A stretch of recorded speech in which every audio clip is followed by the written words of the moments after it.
Go We ahead. record? Yep. Hey, I'm Ryan Glazer with the Akron Fire Department. I've been a firefighter 5 years, and what do you need to know? All right. What exactly is Type 2 construction?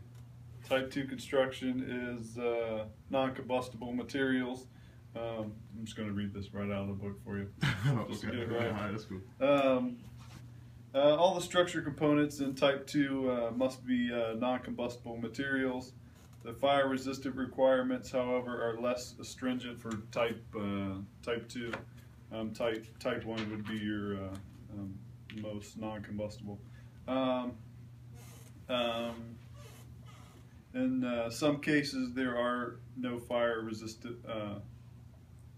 resistance requirements. In others, known as protected non-combustible construction, a fire-resistant rating of 1 or 2 hours may be required in certain elements. So you can have a fire in these buildings sometimes for any length of time, and that kind of determines what type of construction it is. So something like this, you can have a fire in there 1 or 2 hours before it doesn't hold up any longer. Okay, and that's for the Type 2 one. That's for the Type 2. All right.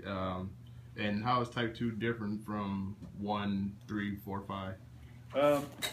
Just with the amount of materials that'll burn. This is built with all non-combustible materials, so they should hold up. They shouldn't catch on fire for a long period of time. All right. And how could someone tell the type of structure by just looking at it? This is Jamie's question. Jamie Dixon, Akron Fire.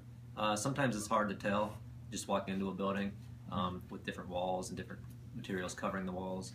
The easiest way to tell is you go into a store and you can see the walls, you can see the ceiling, you can see what it's made of, and that's really the only way that you can tell by just walking into the building without having a pre-plan or something like that. Like just walk into this building, you may not know what it is, but unless you have a pre-plan, you can see you have drywall over wood studs, you know it's not Type 2. Or if you walk into an apartment building and you got concrete above you, concrete below you, concrete on all sides around you, and you know it's compartmentalized, you know that's a Type 1.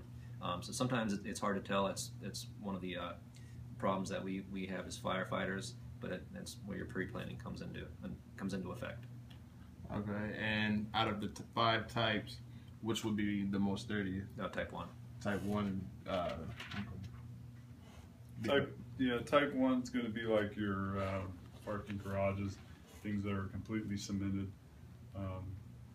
and the only thing that will burn in those are whatever its contents, like a car in a parking garage, but the actual parking garage itself won't catch on fire. So they're very sturdy. Okay. And you said like Type 2 would be like your Home Depots or Lowe's buildings and Yes. stuff like that. Yeah, where it's got partial concrete and what? Yeah, it'll have steel trusses in the ceiling. It'll have, you may see steel beams, steel columns, things that could fail if there's enough heat in there and they get weak or whatever. That they may not burn, but they will fail after a while. But you always have the concrete walls. But like I said, you might have some steel trusses or something up above you. Just a question, like, have you guys ever been out on a call like at like a Home Depot or Lowe's or like any like Type 2 construction type Commercial of buildings, yeah, never a Home Depot or a Lowe's. Oh, okay, but yeah, just like Type buildings. 2. Oh yeah. Okay. And have any of those buildings ever collapsed? Eventually, yeah. And what's the time frame between from the start of the fire until that? It's different for every fire. They sometimes up to an hour, sometimes up to 2 hours, sometimes as little as 10 minutes. It depends what's burning in them. Mm-hmm. If you have a lot of stuff burning in them and they're very hot, then you're going to have less time. Okay. All right. That was my sum to that.